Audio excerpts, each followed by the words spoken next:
Специално за малкият тигър. За Христо.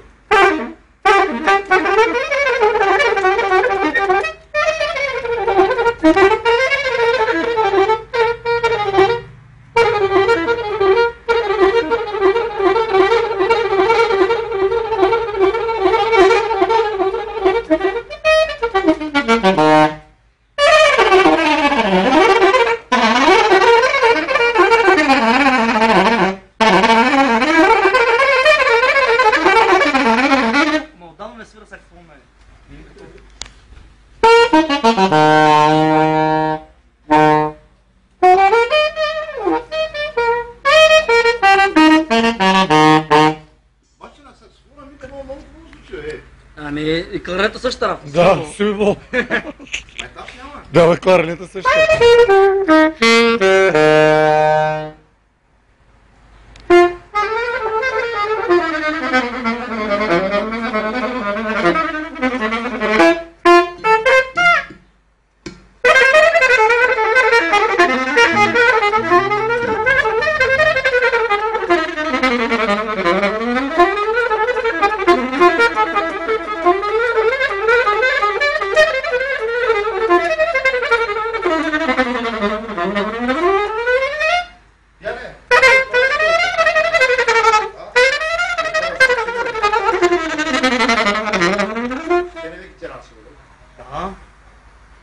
Що?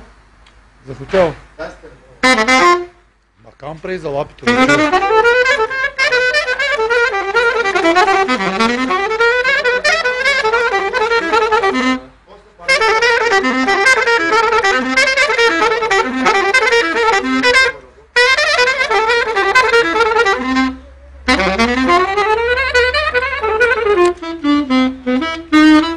Малко макам, последно и хубав.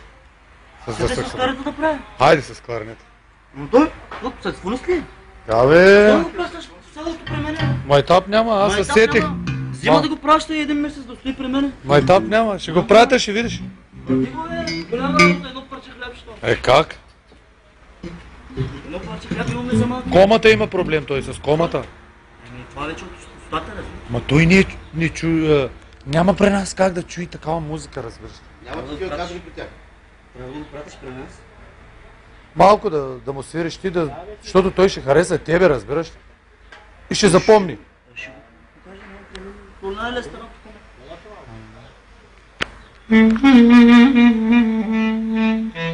Чакай на много